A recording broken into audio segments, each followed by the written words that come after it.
এর মডেলটা, মানে টাটা নিক্সন নাকি একটা আছে না, ওইটা বেশি ভালো, মানে বেশি ভালো মানে অনেকই ভালো। আমাদের তো সে কথাই বলছি, আমাদের হচ্ছে গাড়িটা ওই অ্যামেজ না, অ্যামেজটা কি, আমাদের গাড়িটা হচ্ছে করোনার সময় আমি যেটা বলছিলাম, হাজব্যান্ড হচ্ছে বাসে করে যেত, টাটার বাসে করে। তার আমরা ওই ছুটির দিনে তখন বাসে করে আমরা ওই বাজার টাজার করতে যেতাম।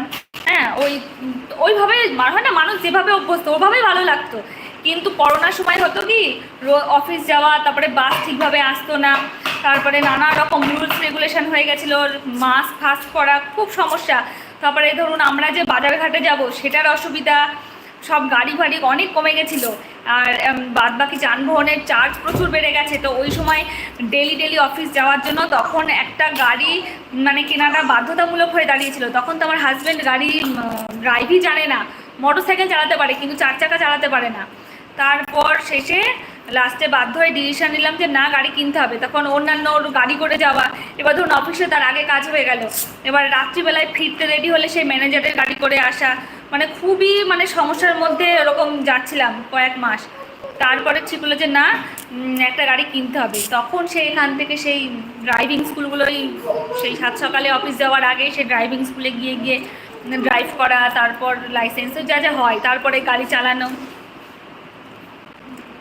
খুব ঝক্কি সে প্রথম গাড়ি চালানো। এবার আমার তো ভীষণ টেনশান যে গাড়ি সবাই চালানো শিখেছে, এবার তার গাড়িতে ধরুন যে নতুন ড্রাইভার, তার গাড়িতে বসে তো শান্তি নেই, যতই মানে বসে থাকি স্মার্টলি, কিন্তু ভেতরে ভেতরে তো মানে মন টুকটুক করে না।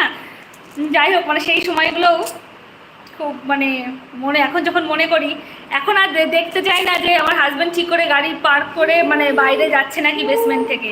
আর তখন প্রত্যেক দিন অফিস যাওয়ার সময় পিছু পিছু আমিও যেতাম, তো গাড়ি বের করছে, হ্যাঁ সামনে না ডাইনে না, এদিকে ওদিকে গাড়ি এদিকে গাড়ি, মানে বেসমেন্ট থেকে যে গাড়িটা রাস্তায় যাবে ওই সময় আমি রেগুলার আমিও যেতাম, বা আসার সময় আসতাম।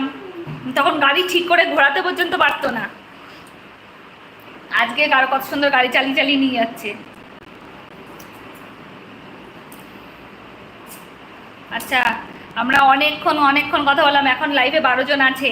আর ভিডিওটা আমি এখানে এন্ড করে দিচ্ছি। আর যদি ভিডিওটা ভালো লেগে থাকে তাহলে লাইক করো, শেয়ার করো, পাশে থেকো। আর কি বলবো জানো, দাঁড়াও, আমি মোটামুটি আজকে সবার কোশ্চেনেরই উত্তর দিয়েছি, কারোরটা মনে হয় মিস করিনি, কেউ আশা করি আমার উপর রাগ করোনি। আচ্ছা ঠিক আছে, সাগর লিখছে হাই হাই সাগর, অ্যানিকমস টাটা লিখছে। সাগর তুমি অনেকটা দেরি করে এলে গো, এবার আমার ভিডিওটা প্রায় এন্ড করার বেলা। হাই দিদি, হ্যালো সাগর, তুমি কোথা থেকে বলছো সাগর? মোর চলো, এখন তোমার ঘুম পাচ্ছে কি পাচ্ছে না? আজকে ছেলেটা না ঘুমাচ্ছেই না, অন্যান্য দিন খেয়ে নিজের বিছানায় শুয়ে পড়ে, আর আজকে ওর খেলা শেষই হয় না। আর জোর করে যে নিয়ে যাবো তখন কাঁদতে থাকবে, ঘুম তো হবেই না, আরও জ্বালাতন। নিউ সাবস্ক্রাইবার্স, আচ্ছা সাগর, আমার ভিডিওগুলো তোমার ভালো লাগে? আর তুমি কোথা থেকে দেখছো, তোমার বাড়ি কোথায়?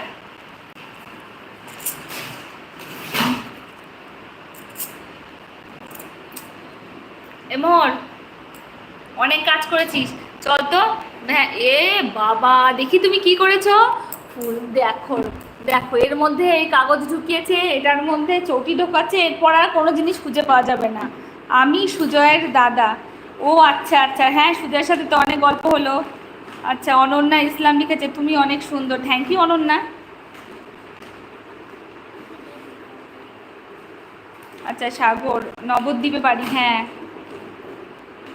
তোমরা নবদ্বীপে অনেকজন আছো, সাগর আছো, সুজয় আছো, বিজয়ও আছে। বিজয় মনে হয় বাড়ি নবদ্বীপই বলেছিল। এস কাজের মধ্যে খাওয়া দাওয়া, হ্যাঁ খাওয়া দাওয়া হয়ে গেছে, কিন্তু সমস্যাটা কোথায় আর কি বলবো, দেখাচ্ছি সমস্যাটা কোথায়। এই যে সমস্যা এখনো ঘুমায়নি। আচ্ছা ওকে, ভিডিও এন্ড। হ্যাঁ, এখন আমরা ভিডিওটা এন্ড করে মানে আমি ভিডিওয়ে আসতাম না, বসে বসে খেলছে। অন্যান্য দিন খাওয়া দাওয়ার পর ঘুমাতে যায়, আজকে ঘুমাচ্ছে না, বলে আমি খেলা করব। এই বসে বসে খেলছে, তবে মোটামুটি 20 মিনিট 25 মিনিট ধরে খেললো। এইবার যে ওকে না ঘুম পাড়ালে পারে তখন আবার খুব সমস্যা হবে। আচ্ছা হ্যাঁ ঠিক আছে সাগর, সবাই ভালো থেকো। আর ভিডিওগুলো ভালো লাগলে লাইক করো, শেয়ার করো। আর যদি কোনো কিছু তোমাদের কথা থাকে তাহলে কমেন্টে জানিও। মোহন, সবাইকে টাটা করে দাও। আচ্ছা, ওর নাম ইসলাম অনেক স্টিকার বানাচ্ছে, সবাইকে টাটা করে দাও। এই যে হাতে নিয়ে চলে গেছে, হাতে নিয়ে